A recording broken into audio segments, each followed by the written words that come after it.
안녕하십니까. 수정에듀의 이수정입니다. 그동안 건강하게 잘 계셨나요? 네, 오늘은 제가 짜잔, 이수정의 개정누리과정 교재를 가지고 찾아왔습니다. 앞으로 다음 시간부터 이 교재를 가지고 여러분들한테 강의를 하려고 합니다.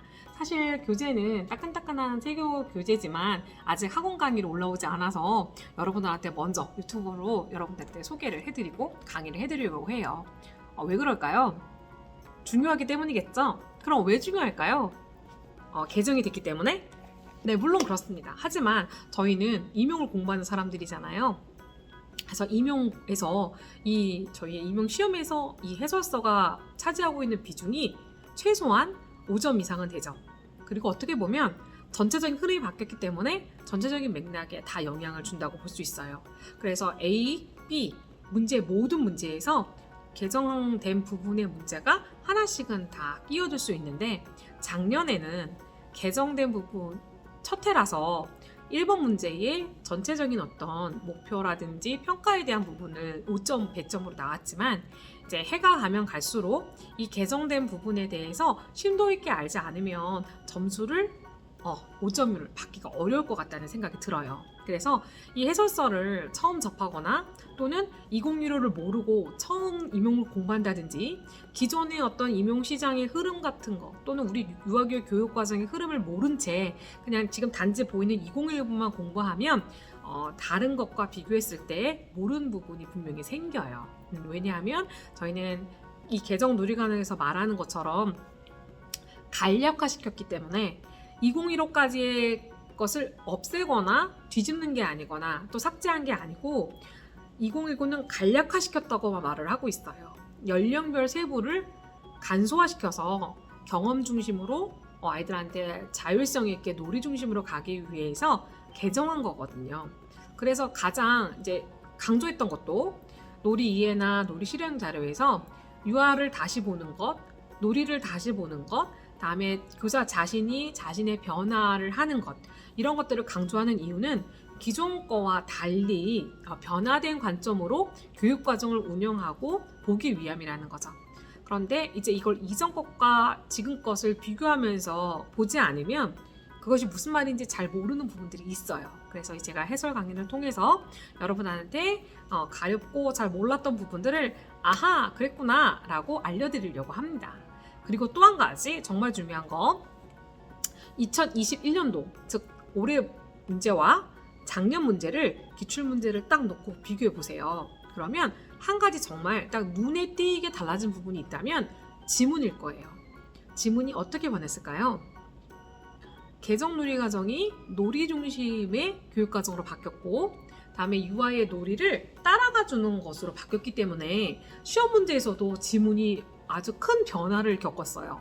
어떤 부분이냐면 여러분들도 보시면 알겠지만 기출문제가 지금까지는 대부분 계획안이 나오고 그 계획안에서 목표라든지 내용이라든지 활동 방법 또는 확장 활동, 연계 활동 또는 이제 유의점, 지도점 이런 것들을 연결시켜서 시험 문제를 냈었거든요.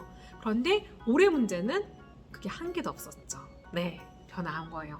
놀이 중심으로 가다 보니까 이제는 교사의 어떤 계획보다는 현재 유아들이 일어나는 놀이를 따라가고 그것을 다른 교사들과 함께 협의하고 지원해주는 방법들을 고민하고 나름 연구해내는 그런 교사들의 이미지 또는 그런 교사들의 역할을 원하기 때문에 시험 문제가 다 교사들의 대화로 바뀌었어요. 그래서 자칫 독해를 잘못하거나 교사들이 하는 맥락을 잘 못 따라가면 시험 문제를 잘못 해석하는 거예요. 자기가 해석을 잘못하게 돼요. 그러면 오답을 쓰게 돼 있는 거죠. 그래서 정말 중요한 건 이 해설 과정 또는 흐름의 변화가 시험 문제에 반영이 됐기 때문에 그 흐름을 머릿속에 인지하지 않으면 시험 문제도 읽어낼 수 없는 거예요. 그래서 이게 암기만 하면 되는 거 아니에요? 그렇지 않아요. 전체적인 맥락을 이해해야만 올해, 내년까지는 이 개정된 부분을 계속 비교할 거기 때문에 필요한 학습이라는 거죠. 근데 저희는 일단은 이론에서 암기에서 이제 그게 1차 공부가 급하니까 해설서를 좀 뒤로 미루거나 중요시 않다라고 느끼는 경우가 많아요.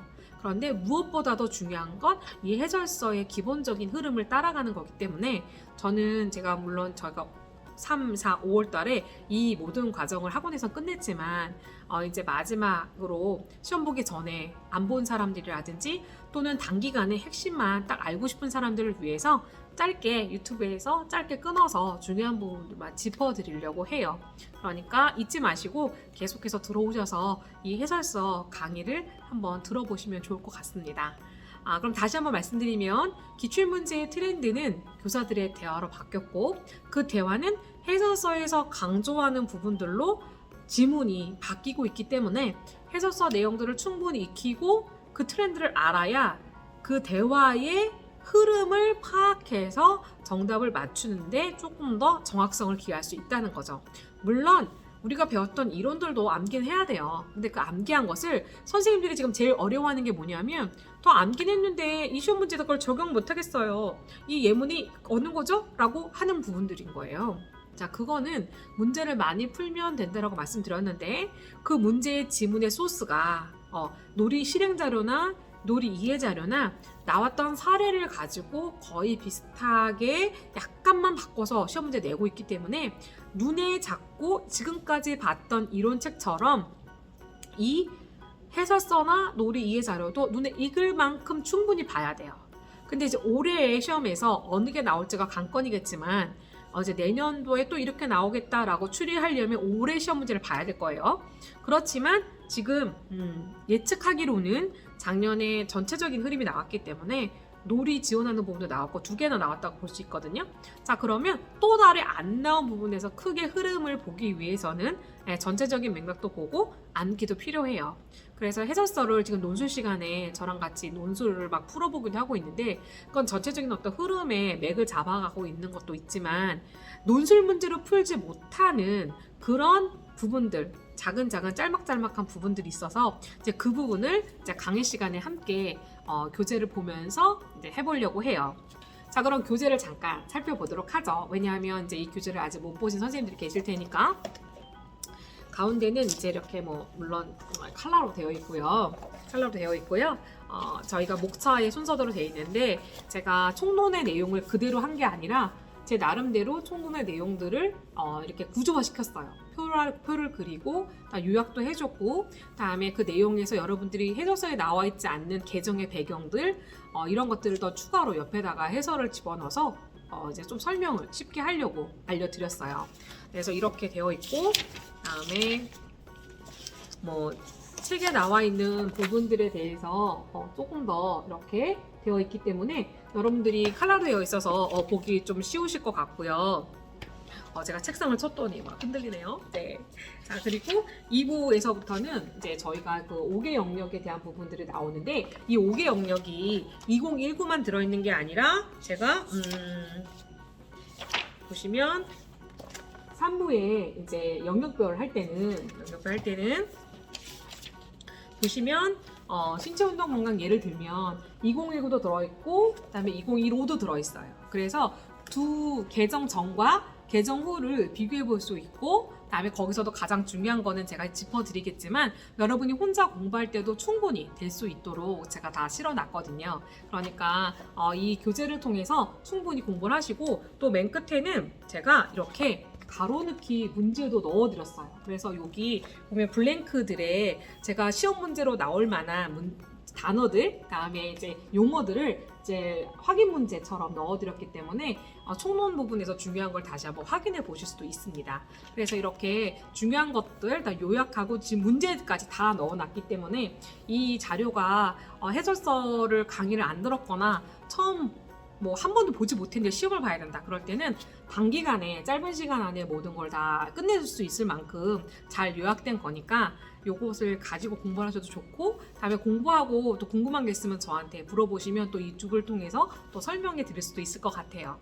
그리고 제가 아까 말씀드린 대로 짤막짤막하게 기존의 내용을 너무 이제 예전 것들은 이제 몰라서 2015랑 연결되지 못하는 부분을 찝어서 그래도 알려드리려고 하니까 걱정하지 마시고 다음 시간부터 재밌고 즐겁게 저랑 함께 하시면 좋겠습니다. 자, 그럼 그러면 남은 50일 정도의 시간도 화이팅 하시고요. 네, 다음 시간에 찾아뵙도록 하겠습니다. 감사합니다.